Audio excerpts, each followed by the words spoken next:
Est-ce que pour toi, faire la fête, c'est politique? Parce que voilà, moi j'ai décidé de vous les briser aujourd'hui parce que tout est politique.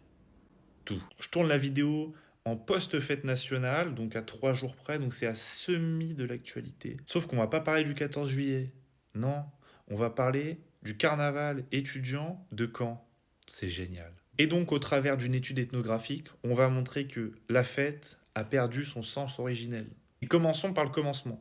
À l'origine, le carnaval s'est présenté comme un espace de renversement des hiérarchies sociales et un moment de contestation. Et tu vois, toute cette dimension contestataire, tout ça, ça a tendance à disparaître sous la pression des pouvoirs publics, mais aussi des logiques économiques. Dans un premier temps, il y a une logique de transformation. Le carnaval, il s'est professionnalisé, et donc le nombre de participants, il augmente, et la participation étudiante, elle évolue.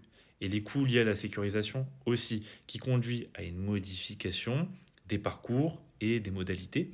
Donc la fête, ça devient un lieu qui est aussi médiatisé, avec la production régulière, en l'occurrence pour le carnaval de Caen, d'after movies, renforçant plutôt une dimension commerciale, touristique, moins contestataire déjà. Mais là où ça devient intéressant, c'est que le carnaval, il devient pleinement intégré dans une logique de gouvernance urbaine via la sécurité, la prévention des excès et le contrôle des corps qui deviennent une priorité. En gros, on va mettre en place des règles qui ont pour but, dans un premier temps, d'éloigner le défilé du centre-ville historique, tout en essayant de limiter les risques liés à l'alcoolisme et au débordement. Mais ce qu'on observe aussi, c'est que le carnaval, il change un peu de nature. C'est plus seulement un objet contestataire, mais ça devient un patrimoine, un marqueur d'identité locale, qui devient un levier de développement économique et touristique. Et donc en gros, tout ça, ça amène à un changement de symbolique derrière la notion de la fête. C'est-à-dire que